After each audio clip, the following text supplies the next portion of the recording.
So, nasa time machine po tayo. Imagine nyo, nasa time machine. May mga babalikan po tayo.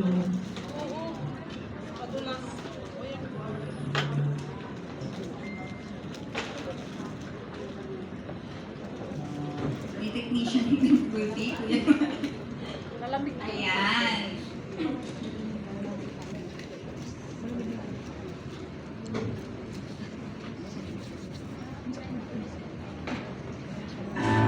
Anything worth having takes time.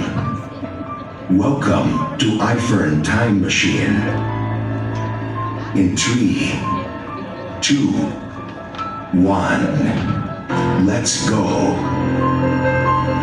The audience are now allowed to select or to travel from 4 significant time frame that shapes the accelerated success of this mid-year 2025.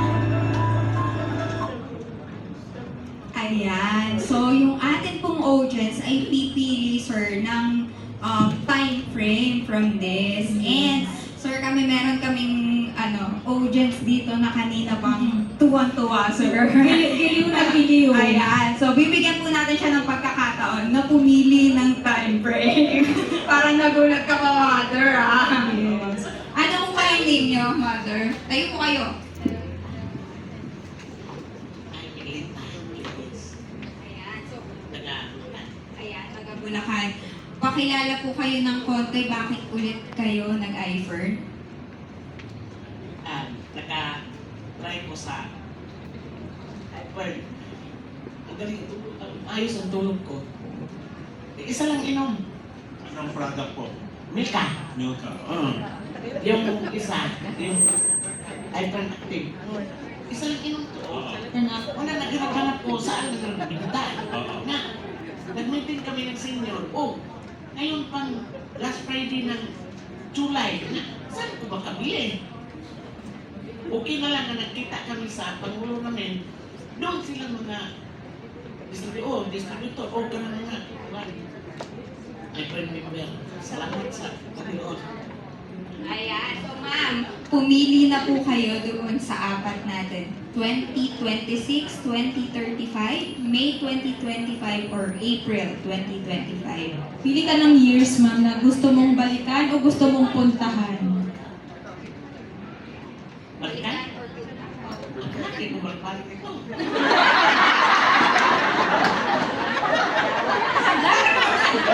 Nag-enjoy talaga siya sa iPhone. Yes.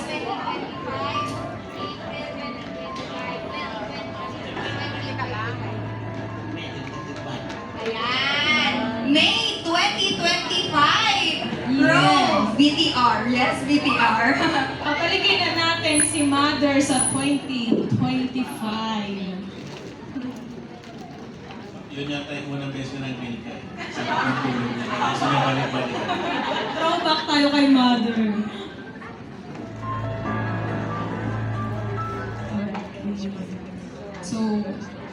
So, on May 2025, ito po yung Mini Ladies Club na unang-una po na nag-initiate ng Blitz Marketing with online and offline strategies. Ang maganda po doon, si Mother ay produkto ng Blitz. Ayan. So, hihingin natin yung tama-tama, nung nakakakilabot. Hingin po natin yung insight ni Sir Tom doon. Okay. So ma'am, tuloy-tuloy na kayong nagtitake ng product. O yung isang beses na maganda tulog, tapos tiniis mo naman ulit yung hindi makatulog. Okay, hindi, nagtitake na kayo. Malaking bagay yun ha. When you say quality of life, peace of mind, no? Having good sleep is one of them. Pag hindi ka makatulog ng maayos, hindi mo pwede sabihin mayaman ka. Hindi mo pwedeng mayaman ka sa pera, pero kung hindi ka makatulog ng maayos, hindi ka happy, hindi ka successful, wala kang quality of life, wala kang peace of mind. Kasi pagka meron kang peace of mind, may quality life ka, masarap ang tulog mo. Kaya si Madam, di ba, sa eroplano, pag sakay ng eroplano, tulog, hanggang landing tulog. Tapos pagdating namin sa bahay, tulog ulit. So, kaya wala siya ngayon, nagpapahinga siya. So, very important po itong Blitz training na ginawa natin. Bakit? Kasi this Blitz training sets iFern apart from all other direct selling and networking companies. Kasi when you say networking, kaya maraming allergic sa networking company kasi ang habol po nila membership. Kakausapin ka, yayaman ka dito, wala kang gagawin, makakuha ka lang isa sa kaliwa, isa sa kanan, yayaman ka. So they're getting members. And yung mga tao, syempre gustong yumaman, magtataya 5,000, 10,000, 20,000, depende kung anong kumpanya yan. May mga mababa ang ibabayaran, mayroong mataas. Tapos after mo na nagbayad, wala na. Iwan ka na sa kangkungan. Iwan ka na sa ere. Bakit? Kasi ang kitaan sa kumpanya nila is pagkuha lang ng miyembro or recruitment. Sa Hyper, the word blitz is kahit sino pwedeng bentahan. Kung ang membership, magtatanong sa audience ha, kung ang membership sa isang kumpanya may lumapit sa inyo, magbabayad ka 5,000, yayaman ka, makakuha ka lang isa sa kaliwa, isa sa kanan. Sa tingin mo, lahat ba ng tao may 5,000? Sino sa tingin lahat may 5,000? Taas ang kamay. Wala. Sino sa tingin, hindi lahat na makakausap may 5,000? Taas ang kamay. See? So, walang 5,000, di ba? Eh, pag sabihin 10,000, 15,000, mas lalong malabo. So, when you say blitz, yung pinakamababa sa blitz technique, ang blitz technique, hindi ko sinabing wala nang bababa pa doon. Kasi, kung kapitbahay mo, ang budget niya, piso lang everyday. Di ba? Piso lang everyday. O di, everyday, silver fresh. O sige, ito na ang kanyang toothbrush mo. Magpapahid ka ng, 1 piso worth ng silver fresh. O, pwede siya magsipilyo. Diba? Alam mo yung sipilyo yung habang pumipito? Nahawak-hawak yung pustiso. So, syempre, pag nagtitipid, edi once a day lang mag-brush teeth. Diba? Pero kung hindi nagtitipid, pwedeng twice a day. 2 piso. Piso-piso yon. So, yung tinuturo sa Blitz, ang pinaka-lowest unit, 100 pesos. Okay. Kung tatanong ko ulit, sino sa tingin mo, pagka ikaw nagbebenta ka, na halos lahat ng tao makakausap, may 100 piso. Taas ang kamay. Okay? Pag 100 piso, tama? Halos lahat may 100 piso. Yes. Diba? Yung bata nga, pambili ng load, pambili ng candy, pambili ng burger, diba? May 100 piso yan. Yun yung pinakamababa sa Ivern.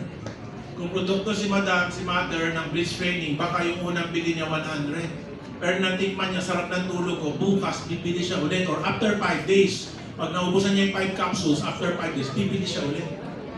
Yun yung kagandahan ng Ivern business. Basta willing magsipag. Sino empleyado, naging empleyado na dito? Naging empleyado na sa tanang buhay nila? Okay, nakakita na ng empleyado? Nakakita na pa ng empleyado? Okay, so mga iba dito hindi nagtaas ang kamay, mas mayaman pa sa akin. Ha? Kasi ako, nakakita ko ng empleyado kasi marami akong empleyado. Galing ako Singapore, marami na akong empleyado nakita. Pag naglalakad ka ng Tagalog, alam mo na, empleyado yan. Ate, day off namin today. Okay, so pero may mga iba dito ha. Yung mga iba dito, sobrang yaman, never pa nakakita ng empleyado. Sining never pa nakakita ng empleyado, taas ang kamay. Never pa nakakita, ba't nawala na sila? Never pa nakakita ng empleyado? Okay, ay pantay-pantay lang pala tayo dito. Nakakaintindi po ng Tagalog. Okay. So, dito sa Ivern, kung kayang maging empleyado, kayang gawin yung negosyo. Kanina meron akong ka-chat, si Manuel. Nandito na ba si Manuel? Nasaan si Manuel? Nasaan si Manuel? Nagsosorry sa akin. Sir, ngayon lang ako nakabalik sa Uncle John. Pero 1.5 na yung benta ko. 14 years old. 14 years old. Nandiyan siya sa Uncle John. Kung hindi niyo pa narinig yung the Manuel story. 13 years old siya. June to, bago siya mag-birthday, 13 years old. Nag-attend siya ng Hyper Militias Academy. So, ang tinuro dun yung Blitz. Punta siya dyan sa Uncle John. 13 years old 13 years old. Baka kaedad ng anak niyo or pamangkin niyo or apo niyo. 13 years old. Pumasok sa Uncle John. Nandyan puro mga empleyado na storya. Dyan kumakain, dyan bumibili. Sir, gusto mo pa palibog? Meron ako dito. Ayan, yan. Isang araw, 6,500 ang benta niya sa Uncle John. 13 years old, kumita ng 3,000. Yung sahod mo ng putang inang 1 linggo. Isang maghapon lang sa 13 years old. Ha? Kung piling mo angat ka sa pagbebenta, dito ko tataya sa bata. 13 years old kayo nang bumuhay nung magulang niya. Samantalang yung 13 years old sa buhay ninyo, 13 years old sa pamilya ninyo, 13 years old na anak nyo or apo nyo, ang alam lang gawin. Halika, Manuel. Halika, akit ka dito. Okay, yan si Manuel. O Manuel, magkano nabenta mo today? 250 po. Okay. So magkano nakinita mo sa 2,250? Mga ano po, sir, 1,000. 800. 800. Ilan oras ka na nagbebenta para kumita ng 800? 1 hour and 30 minutes po. 1 hour and 30 minutes. Oo, ang Sino galing. nakakaalam ng minimum wage dito? Alam kung ano yung minimum wage? Pwede magtaas ng kamay? Alam kung, hindi ko sinasabing minimum wage yung sahod mo ha. Alam kung ano ang minimum wage. Hindi yung amount, alam mo kung ano yung konsepto ng minimum wage. Okay, di ba? Pag nag-aral ka sa Pilipinas, alam mo yan. Again, may mga mayayaman po dito, hindi mo alam kung ano yung minimum wage. Ano yung minimum wage? Okay, so minimum wage, no? Magkano minimum wage ngayon? 645. O yun, may-ari ng 7-Eleven. Kaya alam niya kung magkano ang sweldo sa minimum wage. May-ari ng 7-Eleven pero nag-i-earn business. Ikaw nagdadalawang isip kung papasok sa 7-Eleven kasi mahal doon. Ang 7-Eleven siya nagbukas kasi mura siya. Nagbukas siya kasi 24 hours pwede kang bumili sa kanya. Kaya ganun yung presyo niya. Siyempre, gusto nila magnegosyo na mataas ang kitaan. Kaya nagbukas sila ng 7-Eleven. Pero nag-i-earn sila. Ikaw nagdadalawang isip kung papasok sa 7. Wag dyan, mahal dyan. Tiisin na lang natin. Di ba? Ito si 7-Eleven, kalaban ni Uncle John. 7-Eleven, kalaban ni Uncle John yan. Alam niyo bakit Uncle John? Alam niyo ba? Hindi. Akala ko mayayaman kayo. Kasi ang may-ari si John Gokong Wei. Nagulat pa kayo? Bigla na lang ang raming Uncle John? Yes. Ang pinalitan niya. Yun, binili nila yung mini-stop. Alam mo mayaman kayo, ba't hindi niya kayo sosyo? Okay, so ano, tapos ka na ba? O magbebenta ka pa ulit mamaya? Actually po, sir, on the way na po ako sa schedule. Anong schedule? With my former teacher. Okay, so yung former teacher mo, lalatagan mo ng negosyo? Opo. Okay, anong oras yung schedule mo?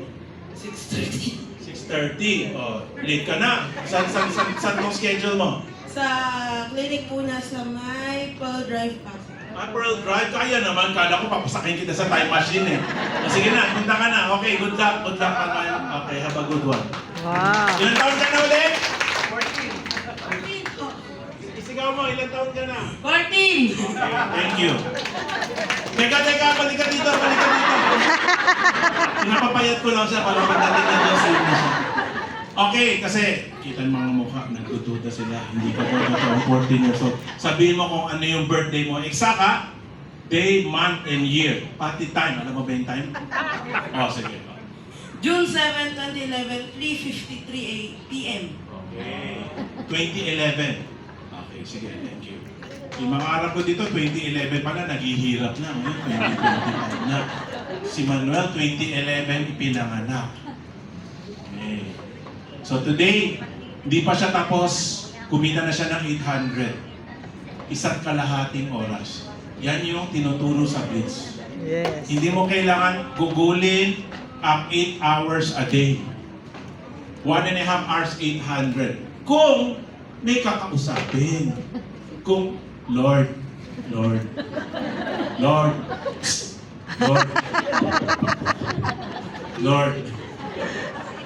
pansinin mo ko, Lord.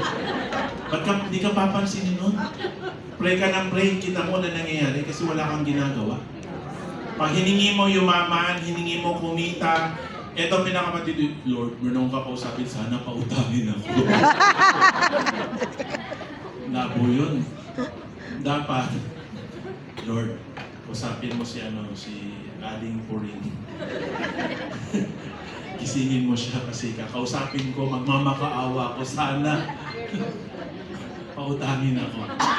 Diba, hindi mo alam, sabi namin po rin, yung kapitbahay ko dadating ngayon, Lord, wag mo siya patuloyin. So, kontra yung dasal ninyo. Okay? So, it's good that Manuel passed by. Manuel is one of the best example kung ano yung itinuturo sa Blitz at gano'n siya ka-epektibo kung may kakausapin. Okay? Kasi sino yung nakapag-aral? Okay, eto na lang. Nakakita na ng estudyante. Nakakita na ng estudyante. Nakakita. Ay, akala ko hindi ka pa nakakita ng estudyante. Sige, nakakita na ng estudyante.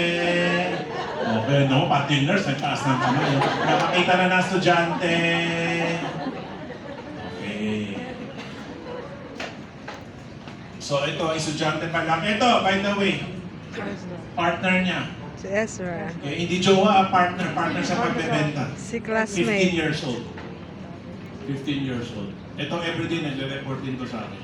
Sir Tom, benta ko today, ganyan. Sir Tom, sinama ko na yung kapatid ko, pati yung jowa niya. 3 kami nagbebenta everyday. Okay? So, ang estudyante sa Pilipinas, wala pong, sorry to say, ang estudyante dito sa Pilipinas, if you're studying in an ordinary school, walang magandang future. Nakakita ng estudyante, di ba? Nakakita na kayo ng graduate. Yes. Okay, yung graduate, nakahanap ng trabaho? Hindi. Nakita nyo rin, naghihirap yung graduate, di ba? Yes. Pero ito pinakamatindi, mas naghihirap yung magulang ng graduate. Kasi pinag-aral nila, akala nila pag graduate, makakaluwag-luwag na. Yung pala, hindi pa rin, di ba? Humingi pa rin ng allowance. Di ba? Ito, hindi na humingi ng allowance. By the way, si Manuel, ano siya, first member, iFern Aircon Club. Alam ko naman, kita ko sa mga mukha nyo, hindi naman namin pinangarap yumaman. Makakain lang ng isang kalating beses sa isang araw. Kasi parang ang lalim ng 3 beses, mahirap no, may effort yun. Isang kalahating beses, pwede na yun. Sabi mo na lang, nagwa 1 din a day yun. Okay, so, yung aircon niya, sira. Nagkwentuhan kami na sabi ko, naku, sira aircon, di bumili siya. Kasi naka-check in na ng 140,000 si Manuel dito. 14 years old, 140,000 isang check-in. Kaya sabi ko, hayaan mo siya bumili ng aircon. Di proud na proud siya. Nakabili siyang aircon. Sabi ko, siya na rin pagbayarin mo ng kuryente doon sa kwarto niya. Sabi niya, wow sir, kala ko bibili ng aircon, ba't pati kuryente? Sagot ko na. Kumikita ka na eh. Diba? Dapat may ambag ka. Dapat maranasan mo yung idea ng expenses. Hindi pwede puro gastos, puro hingi. Kanina umalis ako ng bahay, gigil ako. Si JB, nasa siya, Lasal Volleyball Team siya ngayon. So everyday may practice. Nasa airport kami, sinundo, tapos 3:30 daw siya, 3:30 daw yung volleyball niya. Hindi na naghiwala yung driver sa yung bodyguard na sa amin. So buti si Chang nandun sa bahay, sinamahan siya. Naglakad sila from our village, palabas ng Wakwak Village, no? Ortigas Avenue, pagtawid, Lasal. No? So malapit lang. Sabi mo, Chang, parang pumayat ka. Kasi naglakad ka palabas ng Wakwak hanggang Lasal. Tapos naglakad ka papabalik, di ba? So anyway, gigil ako. Bakit? Kasi yung kwarto niya, nakabukas lahat ng ilaw, nakabukas yung aircon. Tapos nagzo-zoom na siya kanina, nandun siya sa dining room namin, nakabukas lahat ng ilaw, nakabukas yung electric fan, nakabukas yung laptop, pero wala na siya sa bahay. Diba? Lumaking ganun eh. Feeling niya hotel. Basta pag binuksan na, wala nang patayan. Magbabayad naman kami bukas. Diba? Pag hotel, ganun. Huwag kang papatay, buksan mo lahat. Kahit wala tayo dito, kaya sulitin natin yan. Bayad yan. Ayun, yun yung feeling ni JB. Feeling niya sa hotel siya nakatira. Sinusulit na talaga yung kuryente araw-araw. Pagka bumaba siya, nagbukas siya ng aircon doon. Walang patayan. Yung isang araw, 24 hours nakabukas yung aircon doon sa baba. Meron kaming meron kami parang sala, saka dining room doon sa baba. 2 dining room na. Nagbukas siya aircon, nakatulog siya doon sa sofa. Kinabukasan, nagising siya, umakyat na siya. Pero iniwan na, 24 hours nakabukas. Split type aircon doon. Anak mayaman. Tumatay ng pera. Katulad ng mga iba dito. Yung mga hindi pa nakakita ng So, yun yung blitz. Yun yung blitz. Kahit sino, kaya namin turuang magbenta. Kahit sino, kaya namin turuang kumita. Pero wala pong magic. Kailangan kumausap ng tao, kailangan lumabas ng bahay. Kung hindi lalabas ng bahay, gagamitin yung cellphone. No, pwede ka mag-TikTok live, pwede ka mag-FB live, pwede mong kontakin, no, lahat ng friends mo, mag-chat ka sa Messenger, no, kung wala kang kakilala, no, kung bata ka pa, di chat mo lahat ng kaibigan ng nanay, tatay mo. Lahat na naging ninong-ninang mo nung bininyagan ka. Di ba? Okay, so that's my answer for the Blitz. Ayan,